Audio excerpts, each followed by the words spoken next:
The Badlands version of the vehicle is amazing. There are a few nice options that are available now for 2023. We have the brand new Heritage package, which brings a classic look to the Ford Bronco Sport. And that carries through the Bronco lineup. They're doing it for the F-150 and a series of other Ford vehicles on top of that. It's the Heritage year, so they're really pushing that strong. So if you're looking for something a little bit more unique, you could look at the Badlands, or looking at one of the Heritage packages. There are 2 different options available for the 2023 model year. On top of that, there are a few color choices and a few packages that have changed out, but more or less unchanged from 22 to 23. Some small ones when we get inside that I'll show you. I've seen the hot pepper red a few times, but like just looking at it this close in person, this color looks pretty nice. But we do have our front tow hooks there. So 2 tow hooks in the front, painted black, which looks great. We do have our LED headlamps, our fogs down below, and then our Bronco lettering right in the grille. With the Badlands version of the Bronco, we do have a front-facing camera. And that camera is useful if your intended purpose is to take this thing off-road, because we can kind of push that in front of us and see what's around us as we go. Really useful. Now, it's not a full 360 camera like we're going to find in some other Ford Lincoln vehicles, but we at least have that 180-degree view. I do wish we would have side-mounted cameras, and one really, really useful thing would be that if the front camera and the rear camera recorded almost like a dash camera. I definitely think that's something that should come. I think it's really only Tesla that does it, but I think it's a beautiful feature, and I think it's something that the Bronco Sport, etc. could absolutely use. Underneath the hood of the Bronco Sport, you've got the same 2 engine choices that were available for the 2022 model. So you've got a 1.5 liter inline 3, or this 2 liter inline 4. So power-wise, the 2 liter is going to smash what the 1.5 can do. Like, we're 181 horsepower and 190 pound-feet of torque. Comparatively, inside of the 2 liter, you're 250 horsepower and 277 pound-feet of torque. So like a little bit of a difference, like a little bit. But if you want the best possible performance, you absolutely want to look at the 2 liter turbocharged engine. But if you're on a little bit of a budget, the 1.5 liter turbo is an incredible engine. It's got a ton of power available, which is fantastic. They're turbocharged engines, so a little bit of engine spooling when you put your foot down. But once you do that, that torque kicks in and you go. It's amazing. Now, we do have easy access if we want to top up all of our fluids ourselves. Check change our oil. We've got our windshield wiper fluid off to the passenger side, and then easy access to the battery on top of that. So one thing I've been stressing in a few of my videos lately is making sure that you maintain your vehicle for a few different reasons. You want to make sure that you're maintaining your manufacturer's warranty. And then on top of that, you want to make sure that you've got the best possible life out of your vehicle. So there are some different options available. You can get prepaid maintenance packages, which save you a bunch of money over the regular cost of just doing it as you drop in. So talk to your Ford dealer about that one. But you at least want to make sure at a minimum regular oil changes, have it tuned up every now and again to make sure you're getting the best possible life out of your ride. We still would technically have 18-inch wheels standard, but we've got the options for these 17-inch instead, so 17-inch wheel. And then we've also got these beautiful tires on top of that. So Wild Peak all-terrain tires, which if your plan is to take the Bronco Sport off-road, it is a really good option. We've got nice deep tread, which is fantastic. Similar to the 2022 model, we still do have the options for the fender flare kits. So 2 different options if you want to make it pop a little bit more like its big brother, the full-size Bronco. Filling it fuel inside of the Bronco Sport, unchanged for the 23, so it's along our driver's side, and it's a capless system. And I have said it before, horsepower and torque specs that are achieved underneath the hood are all done using a premium fuel. Do you need to use one? No, because minimum manufacturer's recommendation across the entire Ford lineup, pretty much, is just regular 87 gas. So Bronco Sport, regular 87, but the best possible performance, ideally would be like a 91. If your plan is to take this thing off-road, you're going to be towing some things, a premium fuel will absolutely help out the turbocharged engine underneath the hood. Now, for reference sake, I'm 6 feet tall, and take a peek. So I'm just kind of like head right up at the top of where our sidebar is going to be. We do have the option to get crossbars on top of that. So if you're going to be putting a carrier on top, you've got that flexibility. You've got the option for an awning, a tent with ladder that you can get to in order to climb up onto this thing as well. So if you're an adventurer, you like to go around doing things, there are some really cool aftermarket accessories that are available from Ford, your Ford dealer, and other suppliers on top of that. It's kind of neat, but this thing is beautiful. The drivetrain inside of the Bronco Sport is strictly going to be all-wheel drive. So we don't have the option for front-wheel drive inside of this thing in North America at all. This is meant more as an off-road type of a vehicle, which is definitely a nice thing. Oh, this interior is nice. So this is the Ebony roast interior you're going to find inside of the Bronco Sport. It's really, really nice. One other cool change that came for the 2023 model year is that we also would have driver's seat memory now in some versions of the vehicle. It is available there, which is fantastic. And then another thing that I'm kind of excited about is that the 2023 Escape got an upgrade. So the reason why that's exciting is because the Bronco Sport and the Maverick are all based on the same platform. So the Escape got the new Sync 4 media screen, which, I mean, I think the writing's kind of on the wall, but that also means this will be getting the Sync 4 screen, so wireless Android Auto, Apple CarPlay, sometime in the near future. Maybe 2024, 2025 is where I can peg it at, but who knows? We'll see. The seats are super comfortable, and it's nice. So we do have those power adjustable seats that are available there as well, which is fantastic. Heated seats available as an option here too, standard inside of the Badlands version of the vehicle. And then we don't have the option for ventilated seats whatsoever inside of this. So strictly going to be heated, but it is nice that's available there as an option, and that's heated first row seats. But I mean, the highlights inside of this thing are great. We've got this nice kind of look. It's like a bronze look along the door that follows through the center stack. It looks nice. Now, there are a series of different buttons just by our left knee. So we've got one in order to release the trunk. We've got one for our fog lamps, running lamps, and figure out what's going on with the cluster and things like that. Stick on the left-hand side, we can flash our high beams on or off. And then on the very end of that stick, so we've got a little button there, and that's going to turn our lane keeping system on or off. So we can see the system shows up there. So the system might actually be turned on, but it doesn't actually activate until we hit about 60 kilometers an hour. And what's going to happen is these little lane markings on the side are going to go green, letting us know that the system's now active. So what that means is that if we start to veer over into a lane without signaling, we're going to get a gentle nudge pushing us back into our lane. The stick on the right-hand side is going to let us figure out what's going on with our front wipers, or on the very tip of that stick, we can figure out what's going on with our rear wiper. So we do have quite a few different options that are available there. Looking as well, as you can see, you can just kind of make it out, but we do have our minus on the left and our plus on the right. So because we're in the Badlands version of the vehicle, we do have paddle shifters inside of this thing. And that's going to be an exclusive for the Badlands version of the vehicle. So you're not going to find it when you get into any of the lower trim levels, unfortunately. But this specific one, so with the pad on the left-hand side, has the Ford Co-Pilot 360 Assist Plus package. And what that's going to do, so it's going to drop you down a teeny little bit there. So this thing here is going to give us the adaptive cruise control, so our set it and forget it cruise. We turn it on by pushing the button on the top right. We can set our distance, so how close or how far are we away from the vehicle that's in front of us. So you can see as we push it, we've got lanes that kind of show up and then disappear right in that middle there. So that's going to dictate how close or how far the vehicle is going to follow from the one in front of us. And then we've also got our lane centering system. So very different from the keeping system, because the keeping system there will gently nudge us back into our lane, but the following system will literally keep us fully balanced in the lane as we go. So definitely a great system there. And we do have a series of other buttons, so our plus and minus there. So at a very minimum, if you didn't have that added package, you would have regular cruise control. It's just that when we get into that other added plus package, we do have the adaptive cruise control instead. We've got our our volume prompts, I should say, so we can increase or decrease our volume, and we can mute out from there. We can easily turn our adaptive system off there. Pad along the right-hand side is going to be for adjusting what's going on with that cluster screen. So we'll get to that one in a second. Buttons along the very bottom, so we can change between songs or radio stations, which is neat because if we press and hold, we can jump between songs or stations that way as well. This one is our voice command prompt. So it's going to let us do things like change songs, radio stations, navigate, things like that using our voice.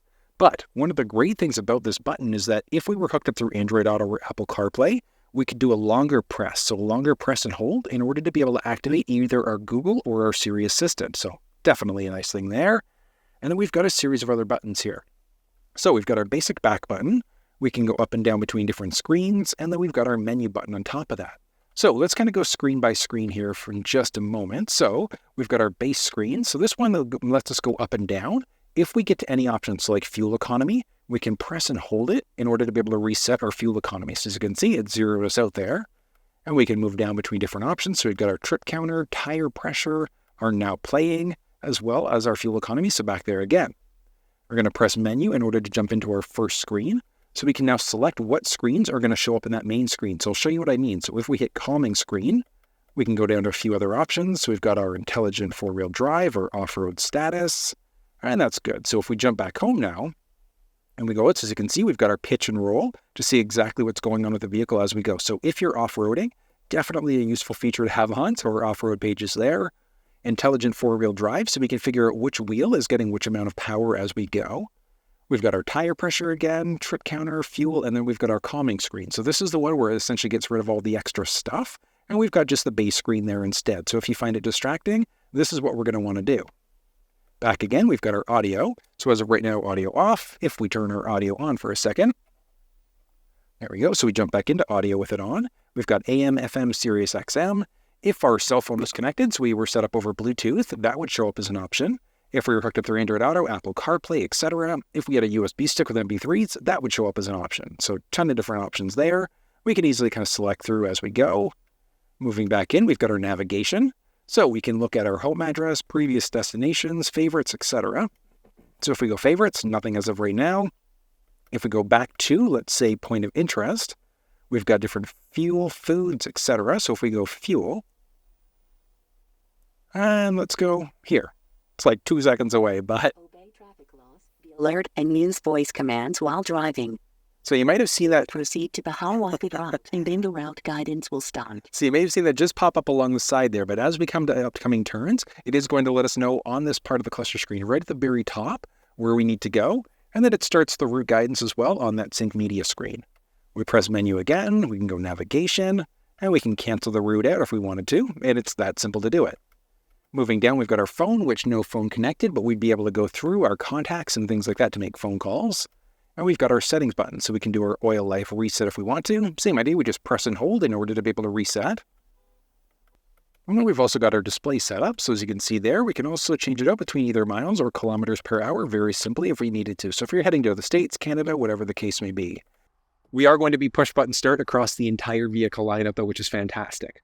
And then one other cool thing, it doesn't matter if you're in the lower Heritage package, the base version of the Bronco Sport, the Big Bend, etc. The Sync 3 media screen is going to be standard across the entire vehicle lineup. So this is the Sync 3 screen that's going to be standard across the entire Bronco Sport lineup, with the exception of the way that the layout is. And the reason why this is going to be dynamic based off of whether or not your vehicle has factory navigation.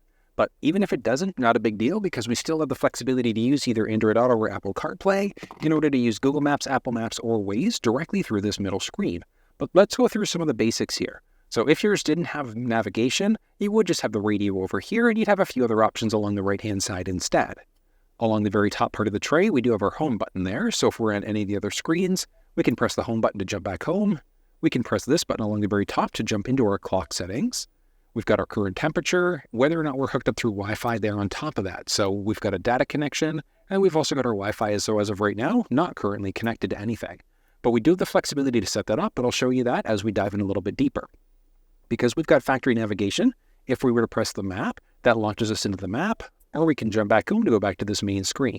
But let's go to the very bottom tray, and we'll kind of go line by line, and I'll show you exactly what you need to know about this thing. So starting off with the button at the very bottom is our audio tab. So we've got a series of different options. As of right now, we're currently in our SiriusXM. We've got our Bluetooth, and we've also got a few other options. So the Bluetooth one is interesting because we could hook up through Android Auto or Apple CarPlay if we wanted to, or we could just connect over Bluetooth. So if you wanted to use certain radio apps, if you wanted to just use your phone music, if you wanted to listen to YouTube and things like that, you can do that through this. Now, I said listen to YouTube. You can't actually watch YouTube videos on this screen, unfortunately. You would just be able to listen to it just streaming over Bluetooth instead. But as you can see there, a series of different options, so AM, FM, SiriusXM, etc. If we jump back home, we could tune this way if we wanted to, just using the tuning rocker down there. We could press the direct tune button along the top, and we can literally just kind of adjust there. So we're direct tuning out. Volume rocker there. So we'll do that one in just a sec. But we changed to a different station there, and we can literally just press and hold. And as you can see there, preset saved. So it literally is that simple saving in a preset there. And we've got a few different options when we get into something like SiriusXM.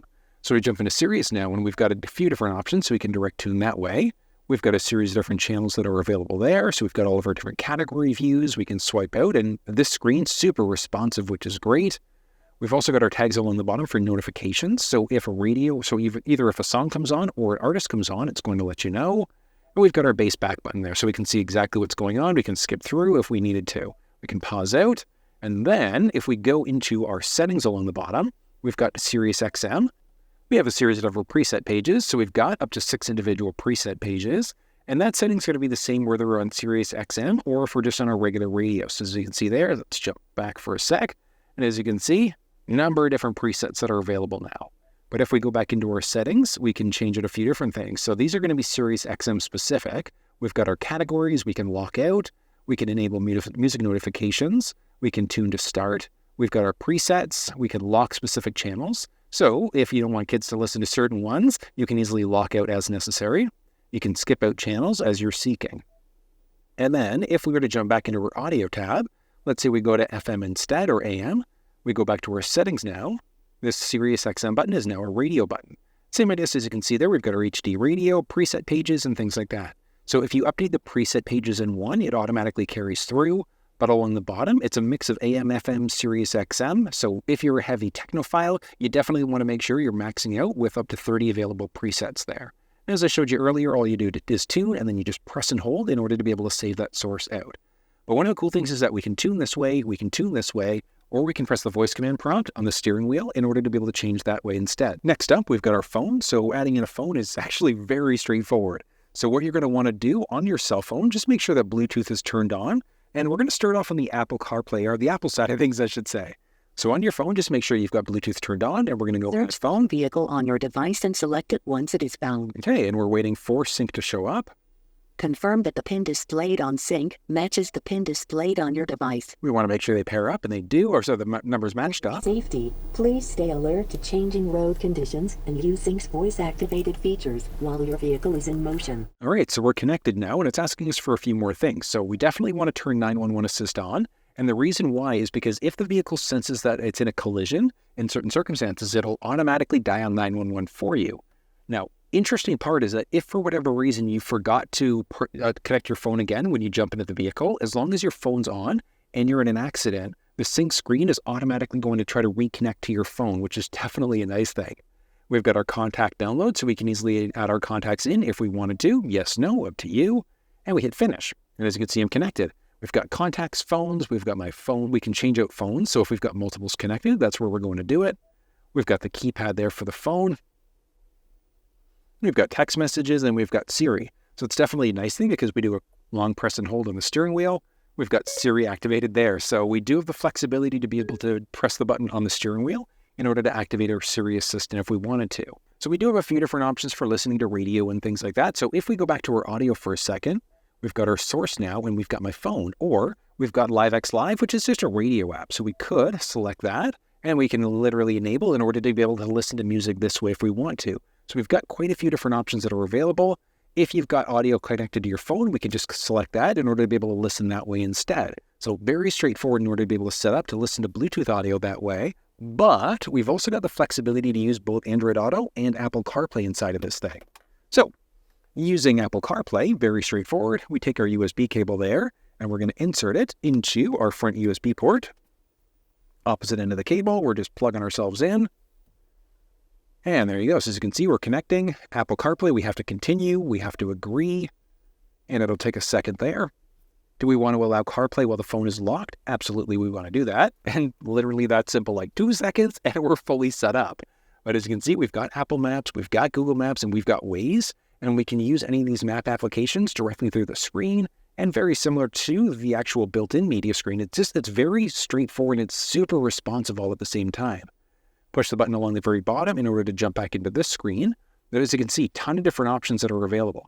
We've got our base connecting screen.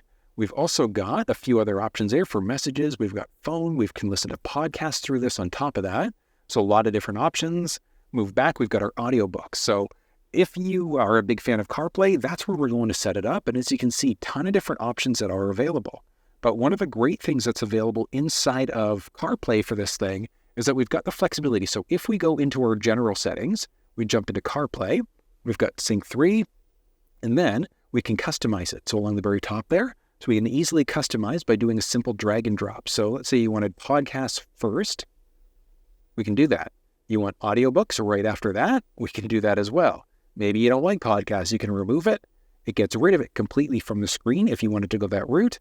If you want to add it back in, you can, or you can just do a reset in order to bring it back to that factory default instead. Literally that simple kind of setting up and navigating through. So we can easily search for addresses, we can star things out, we can use the microphone there as well if we wanted to. So it's great because if we wanted to just speak in order to dictate to navigate, we've got the flexibility to do it. That's the same for Waze, for Google Maps, Apple Maps, whatever the case may be. And then if we need to get back to the main screen, we just hit the sync button there, and that brings us back to the main screen here. Because we're connected through CarPlay now, we can jump into our map application on our phone. So if you didn't have factory navigation, this button would show up if you were connected through either Android Auto or Apple CarPlay and you had a map application installed. We can jump back into CarPlay there if we want to, jump back home. We can go into some basic settings, and we've got a ton of other options. So we're connected through CarPlay right now, so we can either remove my phone or we can toggle CarPlay off. So as you can see, we're toggled off and it brings us back to our factory defaults instead. We can jump back now, series of other options available. So if we go into our phone now, we can view devices. So if you've got multiple devices connected, you can set a connection priority. We can add in more devices, which we'll get to in a second. We can manage out contacts, which I don't think, I didn't connect my contacts here. We can set specific ringtones. We've got roaming warnings and a few other options. Moving back, that's the basics of setting up an Apple device and connecting to Apple CarPlay inside of the vehicle. Now, setting up an Android device is literally the exact same process. So if we jump back into phone for a second, I'm still connected to the iPhone. So what we're going to do is we can change phone there, or we can go settings, phone, view devices, add device. Search for your vehicle on your device and select it once it is found. So definitely a little bit longer to go that way, but not impossible. And then on the phone, what we're doing is same idea. We're just going to wait for our Sync 3 screen to show up there. There we go. So as you can see there, Sync is now available. So we're just going to click on Sync and it's pairing up. Confirm that the pin displayed on Sync matches the pin displayed on your device. Hey, and we are connected there. So literally that's simple to do it. Please stay alert to changing road conditions and use Sync's voice-activated features while your vehicle is in motion. And it wants to know if we want to allow access to messages, to contacts, and things like that. So we're going to say no for now. Now, if you've got multiple phones connected, you're going to have the option of setting one up as a favorite. So you can literally select that now if you want to, or you can add it in later. So I'm going to skip that for now to show you how to add it in. So we're now connected. So we jump back into phone. We've got the Galaxy connected. We can change out phones this way now. So we have multiple phones connected, so we can click through to connect either the phone and media, strictly the media, or we can remove it. So very straightforward to do. We jump back into the phone. We can make it a favorite now, so it's got connection priority. So if both phones are in the vehicle, who's going to be connected to first? And then you can see there, we can easily remove the other device if we wanted to. 3, 2, 1, that one is now disconnected, and literally that simple. And then very similar to what we saw on the iPhone side of things, we've got a few other options. We've got our call list, contacts, keypad. We've got our phone assistant. So we can just press and hold the button on the steering wheel there. So it's a long button press in order to activate our phone assistant on the Samsung side of things. Very similar to what we saw on the iPhone side, we've also got the option of setting up Android Auto. So we're just going to get our USB cable, and we're just going to plug in opposite end of the cable, and we're just going to plug ourselves into the phone. And 3, 2, and here we go. So Android Auto would like to. So we're going to hit next, and we're just going to continue. We have to agree here. And 3, 2, 1. We are now fully connected. So it is so simple to connect. Along the bottom there, we can also set this up. So we've got our traffic, satellite, route options, and a number of other things. Along the very bottom, we can jump into our podcasts if we want to. Jump back home. We've got our audio notification center or our Google Assistant. So we could use Bixby if we wanted to, or we could say, okay, Google. And that brings up the Google Assistant instead. So it is nice that we've got that option. We've got our weather, podcast, we've got Google Maps, and a number of other options. So as you can see there, we've also got Waze. So connecting through, literally that simple to be able to do it. And we can jump back home again there. 3, 2, 1, and back. And that brings us back to this main screen. So whatever screen we're on, we could just press the button there to jump back to the main Sync 3 screen. Very similar to what we saw on the iPhone side. We press that button to jump back to this main screen, jump back home again, and we can also jump into our settings now. And phone we can't click on because we're connected through Android Auto. So we go Android Auto, we can temporarily disable so that we're charging the phone up while we're connected. So we've got that flexibility. We could literally just disconnect this way if we wanted to, just by unplugging the USB cable. And go into our phone, and we can look at our same settings there. So what we saw on the iPhone side, we can go Devices, Galaxy, we can remove it and disconnect. 3, 2, 1, the phone is now disconnected, and it literally is that simple, setting up Android and iPhone devices inside of this vehicle. Next up, continuing through, so we do have factory navigation inside of this specific vehicle. As I mentioned, if yours doesn't have factory nav, that button wouldn't be there. You just have the 4 main buttons along the bottom there. But this one has navigation, so let's dive into it. We've got our search button along the very top, so if we want to, we can press that way. We can search for GPS coordinates if we wanted to, simply by typing them in. We could start just randomly typing in an address, and then the vehicle will, so it'll literally, there we go, as you can see, starts to do an autocorrect for us in order to see what addresses are currently available there. We just select one. There we go. We can save it as a favorite, or we can start in order to be able to navigate. Obey traffic laws, be alert, and use voice commands while driving. Okay, so Proceed to the highlighted route, and then the route guidance will start. thank you. We've got our voice guidance, which we can turn off. We can zoom out this way if we want to. We can literally just do a pinch to zoom instead. We can hit start in order to kind of go partway through. We can hit navigation in order to go back to that main route instead. We can change the map view by simply pressing this way instead. So you've got a few different options available there. We can go to our menu and we can cancel the route out. We can go to our screen view, traffic list, and a number of other options. So let's say if we wanted to view the route. So as you can see the active route that we're about to take. So we could view the route if we want to, so we can see the active route that we're about to take. We can do a detour, we can search, we can look at history, we can go to some nav settings, and we've got a few options. We'll get to these settings in just a sec. So we can cancel the route out there if we want to, or along the very top right, we can cancel out that way. So we hit cancel, route is now canceled. So it literally is that simple to be able to do it.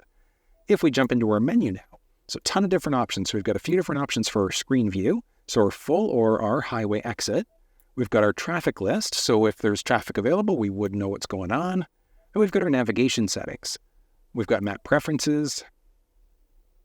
So 3D maps, we've got breadcrumbs, which on the map itself, breadcrumbs essentially means a little dot is going to be placed wherever we go. So whatever street, side roads, and things like that, we're going to get a little dot letting us know the routes that we've taken previously. Nav settings, a few other options, so our point of interest icons. Do you want those showing on the map? Yes or no? And you can have specific ones showing up. So food, travel, entertainment, things like that. Moving back to our route preferences. So we've got the fastest, the shortest, or the most eco-friendly route.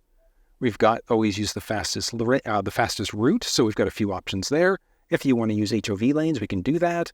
Have the vehicle automatically as it navigates through to find a parking space close by. We've got our eco penalty dynamically guidance. So as the vehicle recognizes traffic, it's going to update that for us. And we can avoid freeways, toll roads, tunnels, and things like that. And we've got our navigation preferences. So our prompts, as we're coming to an upcoming prompt, do we want it to be a voice and tone, strictly a voice, or strictly a tone? So you've got a few different options that are available there. And moving back again into our where am I settings. So we've got that as an option there. Figure out exactly what's going on with the vehicle. So we can literally see our latitude, longitude. And one of the great things is that if you're off-roading, you're not sure where you're at, you can go in there, and then you can provide that to emergency services as necessary. We can search out this way again. We've got a few different options for our keyboard. We've got our history. I'll show you that in a second. So a few different keyboard settings. We've got our history. So which addresses have we previously searched for, which there were 2 there. So we could delete that. We can connect through, save it as a favorite if we want to. I'm doing that specifically. I'll show you what happens in a second. Okay, perfect. So we've got that address set up. If we click through to that one, we can now edit it out and we can change the name. So one of the benefits of changing the name is that we can set it to whatever we want to. So we can press the voice command prompt on the steering wheel and we can say navigate home, navigate to our work address, navigate to whatever you've named there on top of that. So a lot of different options that are available, but that is a very useful setting as well. Moving back again into this main setting. So again, same idea. We've got a few other options there. We've got our history, as I showed you earlier, our favorites, point of interest icons. So do we want to show food, travel, financial, and a number of other options? Scrolling across, we've got our home and our work address, so we can also set up an address for our home or work. Moving into our app screen, so we could add a device in, we can find different mobile apps that might be available, and we've got our SiriusXM travel link. So we've got fuel prices, movie listings, and a number of other options. SiriusXM, if your vehicle is equipped with SiriusXM, you will have 3 months of service included with the purchase of a 2022 Ford vehicle, which is definitely a nice thing. Moving into settings, we've got a ton of other options. Starting off with our sound, we've got our treble mid-range bass. This is going to be pretty much the ideal setting. So we've got our treble down a bit and our bass cranked a tiny little bit. And it gives us some really, really good audio when we've got it set up that way. We've got our ballads and fades. So if you're the only one in the vehicle, that's where you're going to want to be. Or you can just do a reset if everybody's in the vehicle in order to give you more of an immersive sound instead. Moving back, speed compensated volume. So as we're going a little bit faster, do we want the volume to automatically raise for us? Then we've got a few different modes, so stereo or surround. Surround sounds so much better. Moving back, a few other options. So clock, we can press the clock along the very top, or we can just press clock there in order to jump into this. Switch between AM, PM. If you prefer the military time, so that 24-hour mode, we could do that. Do we want it to automatically adjust for daylight savings time or based off of our GPS location? So you've got a few different options there. And again, we've got our Bluetooth settings, so we can turn Bluetooth off completely if we want to, or we can add another Bluetooth-enabled device. Back, we've got our phone with it. We saw that. Vehicle on your device and select it once it is found. So that's where we're going to add a phone in. Radio, we saw this one earlier, so it's going to look like this if we're on a regular radio, or it's going to be different if we're on SiriusXM. We've got a host of different driver assistance settings. So, cruise control. We've got 3 different types. So we've got our normal, adaptive, and intelligent. So the normal cruise is exactly that. It's just your regular cruise. Adaptive is your set it and forget it. And then intelligent is based off of speed sign recognition. So right now it's a tolerance level of 0. So what that means is, let's say if you've got the cruise control set to 100 kilometers an hour and the vehicle recognizes it drops from 100 to 80, it's automatically going to lower the vehicle's speed because we've got the tolerance level set to 0. If you've got it set to 10 in this scenario, same idea. So if you're going 100 and the vehicle recognizes that the speed drops down to 80, it's going to then lower you by 10 kilometers an hour instead. So it is nice that we've got that option. We've got our lane keeping system. So again, 3 different modes there. We've got an alert. So if we start to veer over into a lane without signaling, we're going to get a little bit of a steering wheel shake, like we're running over rumble pavement. The aid is going to gently nudge us back into our lane, and the alert and the aid will do both. So it'll gently nudge us back into our lane and give us a bit of a steering wheel shake. The alert intensity is the intensity of that shake. So a high, normal, or a low shake. Back again, we've got our pre-collision assist. So distance indication. So if we're coming up to a potential collision, do we want a distance to let us know how close that collision is potentially going to be? If the vehicle senses a collision, do we want it to actively brake for us? We've got that option. Or we can have an evasive steer. So what that means is it's not going to physically steer for us, but it essentially puts our steering wheel into hyperdrive mode so we can easily get out of the way of a potential collision. And then the sensitivity of that alert as well. We've got our speed sign recognition, which this specific one does have speed sign recognition, so we can turn on a speed warning. Same idea with a tolerance level. So if you're going 10 kilometers an hour over, you're going to get a chime letting you know that you're going a little bit too fast. We've got our rear view camera delay and a few other options. So the camera delay is if we've got the reverse camera on, so we're backing up, then we go to drive forward, the rear view camera is going to stay on for a bit in order to give us a little bit more time in order to see what's going on behind us. The enhanced parking aid, so as we shift in reverse, we've got the enhanced parking aid along the top right-hand side. So it lets us know exactly how close we are on each individual sensor. Moving back into park again and then back. A few other options. So we've got our blind spot system. So that lets us know if anybody's entered the blind spot on either side. And we're going to highlight orange on our side view mirrors, letting us know about that. Trailer sway control. So if we've got a trailer connected, vehicle senses that there's trailer sway going on, it's automatically going to apply engine braking to get that sway under control. The parking aid is that backing up, so that reverse sensing system there. So as we go to back up there, you hear it kind of going nuts. We can turn it off if we want to. Cross traffic alert. If we're backing up and the vehicle senses a potential collision, so somebody coming from our left or our right side, it's going to let us know. And then our driver alert. So with our lane keeping system, if we start to veer over one too many times without signaling, we're going to eventually get an alert telling us we should probably take a break. Vehicle settings, we've got a few options. So 30-minute max idle. If we have that setting turned on, and if you've idled for 30 minutes, that vehicle is going to automatically turn off. If you don't have that on, the vehicle is never going to turn off. So it's going to stay on. Benefit downside, If you're going to be going into a drive-in movie theater, you definitely want to make sure this setting's turned off. But, you can always flip your car on or off, etc. as necessary. Rear occupant alert, we go to turn the vehicle off, we're going to get a notification telling us to check the back seats. Same idea, we can turn this thing on or off as well if we need to. My Key gives us flexibility to set up certain limitations for the key fob. So, let's say if you're going to lend your vehicle out to a friend, you don't want them speeding like crazy, you've got the flexibility to set up a key fob with specific limitations. We've got our remote vehicle serial number, remote start setup. So we do have the flexibility of remote starting directly through either our key fob or through our cell phone using the Ford Pass app. We can turn the system off completely, but what happens if we remote start? For climate control, do we want to have it automatically adjust, so figure out exactly what the cabin temperature should be, or is it based off of our last setting? Seat and steering wheel. Do we want to have our heated steering wheel, heated seat coming on, etc. automatically, or do we not want those coming on? And then the duration, so 5, 10, or 15 minutes for the remote start. Windows, we have the flexibility to be able to use the key fob in order to remote open and close, which is amazing. Let's hop outside and I'll show you how that process works. So what we're going to do is, if we take a peek at the key fob there, we've got a series of different buttons. In order to be able to roll the windows down, we press the unlock button twice. On the second button press, we're going to hold. So we're going to go 1, 2, and hold. Down they go. We can press the lock button partway in order to stop it. And then you just double press again in order to keep it going. Down it goes. And then in order to roll the windows back up, we press the lock button twice. So the lock button in the rear is center there, so we press that twice. Second button press, we're going to hold. So we're going to go 1, 2, and hold.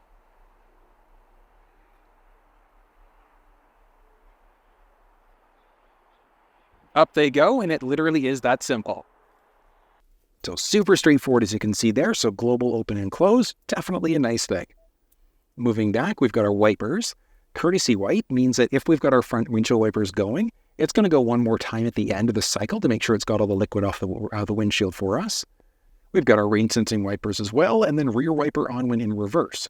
So if the vehicle's in reverse and you've got your front windshield wipers going, it's automatically going to turn that rear wiper on for us on top of that. We've got some options for vehicle lighting. So auto high beam means that the high beams are automatically going to flip on for us.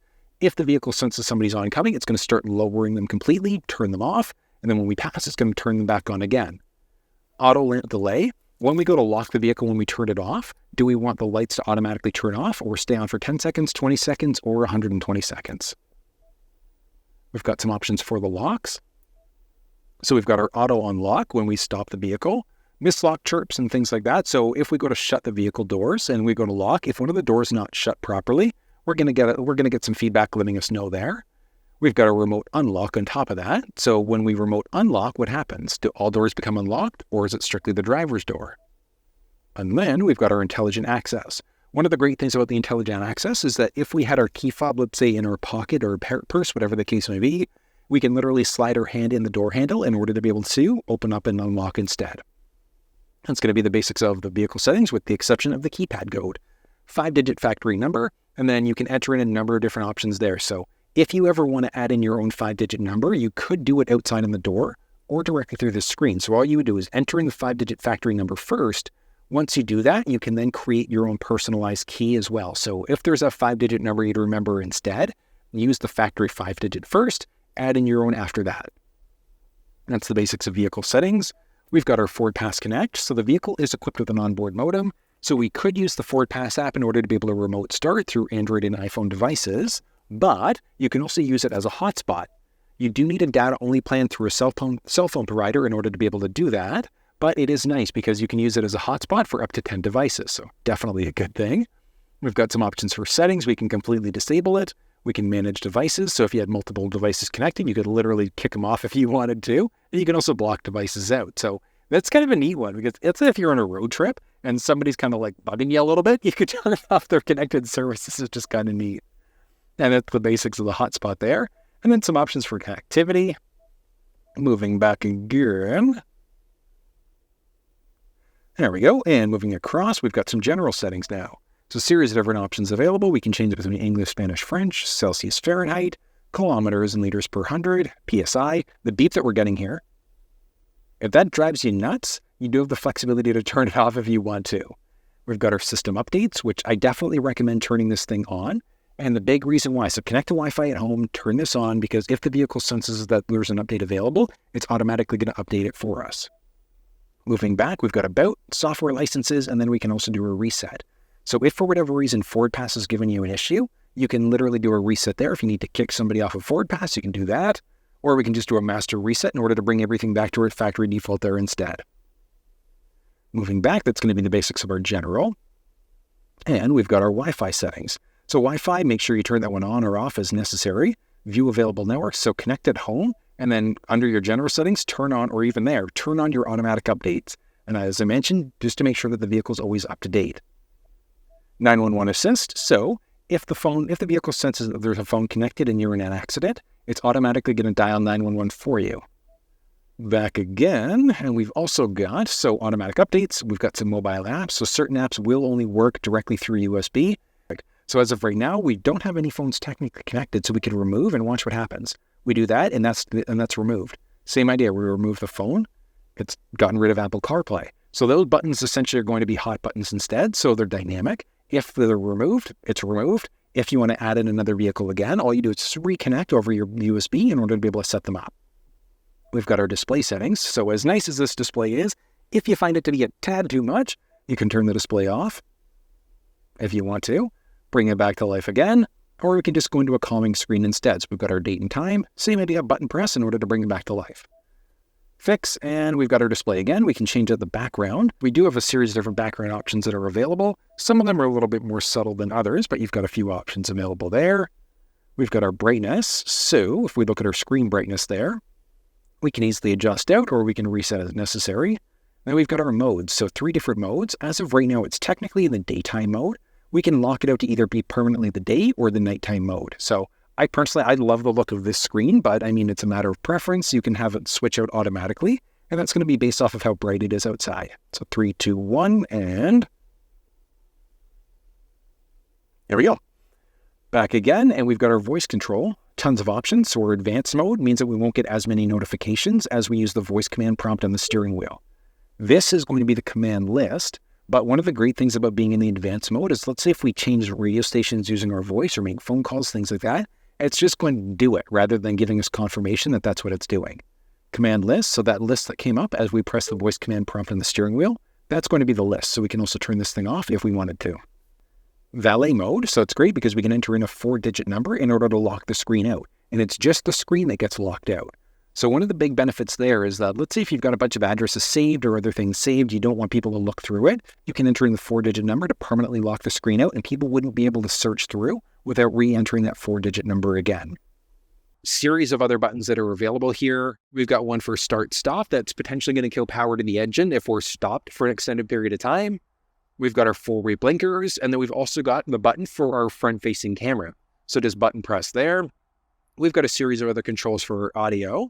Taking a peek at the audio itself, we've got a few different options. So it's 6-speaker standard inside of the Bronco Sport, but we do have the option for a 10-speaker Bang & Olufsen sound system. So, I mean, it's technically 9-speaker plus subwoofer, but, I mean, oh.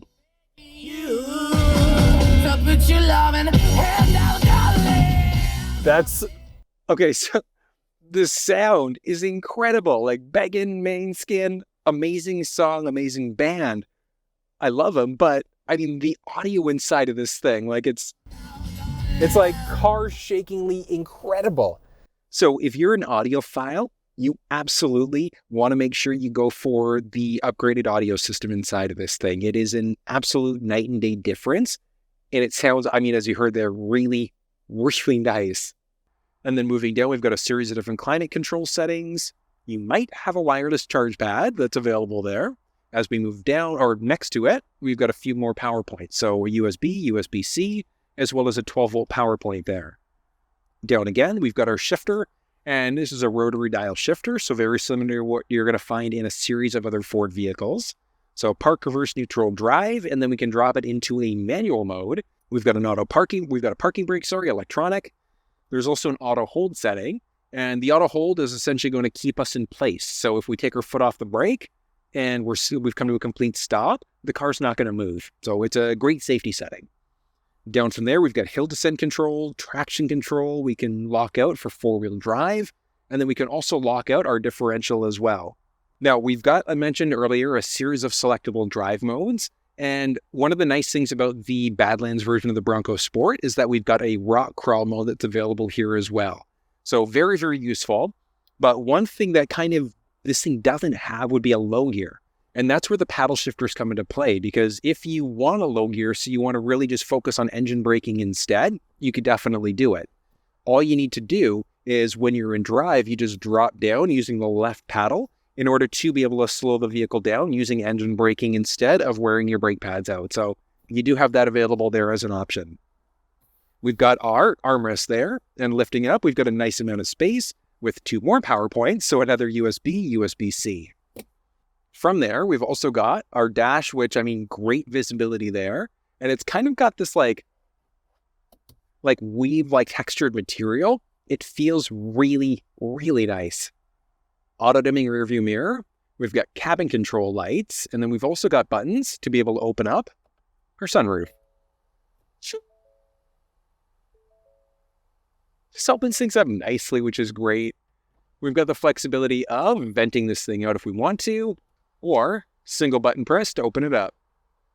Oh, it's so bright, but so nice all at the same time. And then another single button press in order to close it. And same idea, single button press there. But this is nice. Overhead from there, we do have our visor with our HomeLink system built in. We've got a vanity mirror on top of that with a built-in light. And then this thing's extending out to block all of the sun that might be hitting our face, which is fantastic. But overall, it's a nice ride. There's a reason why people really, really enjoy it. I don't think I've come across a Bronco Sport owner who has not enjoyed their ride. But the seats are super comfortable. And with the seats down all the way, this is outrageous. I've got so much headspace here, almost 6+ inches of headspace, and I'm 6 feet tall. So, 6'6", 6'7", you'll probably comfortably be able to fit inside of this thing. We've got the option for power seats, driver, passenger side, depending on your trim. But the seat down back as far as it'll go, there is a crazy amount of space in here, even with the sunroof. So, lots of foot space. You saw lots of head space there as well, which is great. But the type of seat you're going to get is going to depend on your trim level. Might have cloth seats, ActiveX seating material, etc. And then different color choices that are available on top of that. The second row of the Bronco Sport, it's comfortable. Not as comfortable as the first row, but the seats are still really nice. Oh, butt test. That's not too shabby. That's not too shabby at all. It's pretty good. So comfortable seats. With me being 6 feet tall, I still have a nice amount of knee space and a good amount of foot space. And up overhead in this row, 7+ inches of headspace. It's actually kind of ridiculous. And it's just the body styling of the Bronco Sport that just makes it so there's so much room back here. It's pretty cool. But all of the same features that we saw along the driver's side door carry through. So we've got that nice highlight around the door. We've got a window control button here, a little speaker along the door, and then we've got this little slidable, we've got this little pocket along both the driver passenger side, so behind the seats. One other thing, along both the driver passenger side seats, we also do have a little pocket there, which is kind of cool. Other features back here, we do have the USB power point, so USB, USB-C, as well as another 400-watt inverter back here, so regular wall outlet. A few other things to point out. Overhead, we do have our assist handles. There also is a clothing hook on both the driver and the passenger side of this thing, which is great. We've got some cup holders back here, so if you need them, you got them. They're there. And then if you've got child seats, front-facing, rear-facing seats, you're not going to have an issue in this thing whatsoever. We've got all of our anchor points along the bottom, tethers along the back. We've got rubberized flooring, which is pretty cool. So that's rubberized flooring for the first and for the second row. Along the passenger side, we've also got a little release here. So we can pull that release. And we've also got a little storage tray here. It's a fairly small tray, but it is also fully removable, which is kind of cool. So, and it's funny because we've actually got some shoe prints there as well. So a little decal there, and a med kit too. So whether you're storing a med kit, muddy boots, whatever the case may be, you've got that flexibility. It's not too deep, so it's more of a muddy shoe type of situation. but it is kind of cool. We've got that under-seat storage there as an option. And again, strictly in the Badlands. Towards the back end of the Bronco Sport, we've got our tail lamps there, and then we've got the reverse sensing system. Now, the reverse sensors are going to be available standard in some versions of the Bronco Sport, optional in others. It's going to depend on which version of the vehicle that you're in, but there are some standard pieces of tech, like our backup camera and our rear wiper on top of that. And then one cool thing, we've got a few buttons right underneath here. So we can push one in order to have the glass open up by itself, which is amazing. So if you need to kind of throw some wood in there or you just want to air things out as you drive, it is nice that's available there. One cool thing, we've got a little Easter egg right on the very top, like an old school Bronco, which is kind of cool. You can't see it really from the outside here.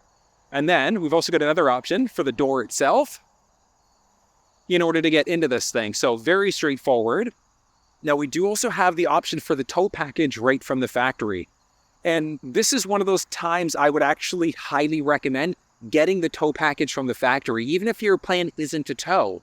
Big reason why is because we would have a full-size spare tire inside of this thing as well because of getting the tow package. But when we look at just towing in general inside of this thing, the 1.5 engine is going to tow up to 2,000 pounds versus in the 2-liter, you're going to be able to pull up to 2,200 pounds.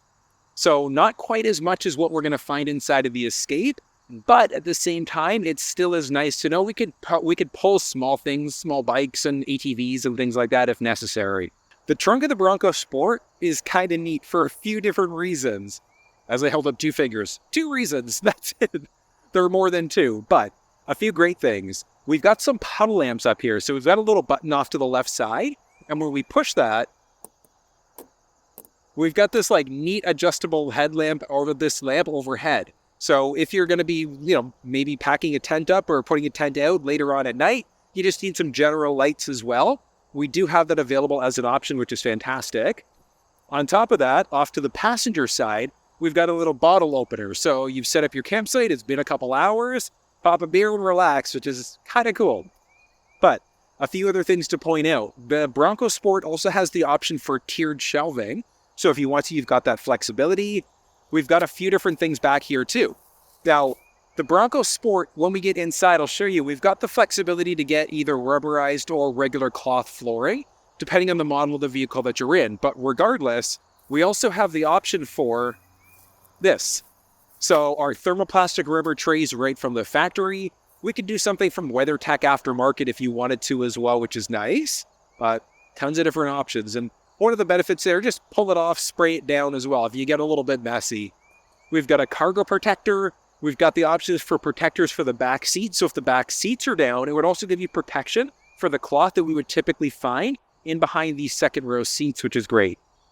On the right-hand side specifically, we've got a little Bronco Sport light right along the very bottom, so our little bucking Bronco.